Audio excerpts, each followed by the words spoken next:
So I will be showing you another selection method, and this method is called select by location. The select by location tool lets you select features based on their location relative to features in another layer.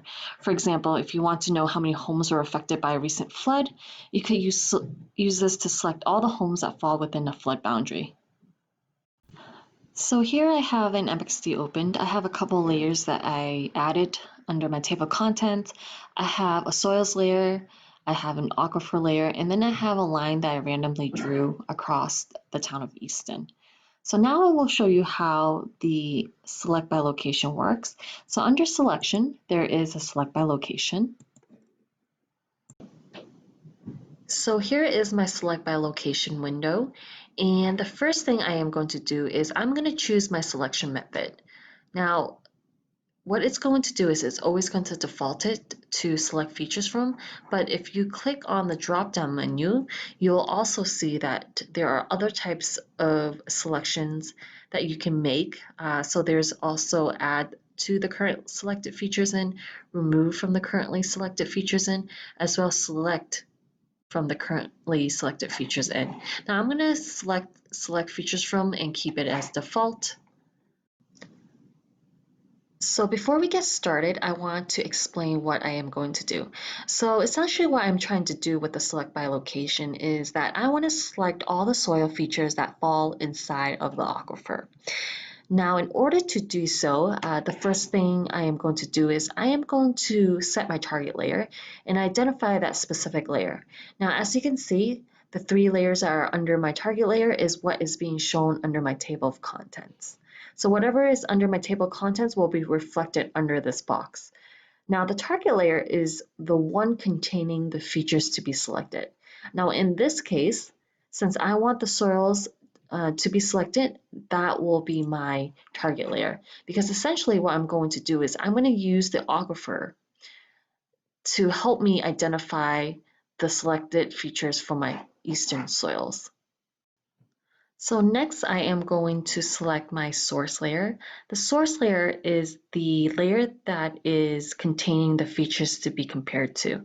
Now, this will be the aquifers. And essentially what I said was I want to choose the soils, which is now my target layer because that is what I am going to be selecting based on the relationship of where the eastern aquifers are located. So essentially the target is going to be the features that's going to be selected, and then the source layer is what is being used to compare so that the selection can be made. So the next and last final step is I am going to choose a spatial selection method for target layer features. Now here is the spatial relationship rule that will be used to make the selection. So if I pick this drop down, you can see there are a ton of options. For this class, we're only going to be honing in and really focusing on a couple of them. So some of the common ones are intersect the source layer feature, are within the distance of the source layer feature, are within the source layer feature. So I am going to select are within the source layer feature. Now, if we go back up here, again, I am going to choose the eastern soils that are within the source layer feature, which means that I am going to choose the eastern soils that are within the eastern aquifers. Now I'm going to go ahead and hit apply and hit OK. And as you can see, all the different types of soil features that are selected are the ones that are containing inside the aquifers. As you can see, there are also other soil features that are inside of this aquifer that aren't being selected, mainly because it doesn't fall neatly and completely inside the aquifer. So that's the reason why these aren't being selected. So I am going to go ahead and clear this. And I'm going to go ahead and do another one. So under selection, select by location.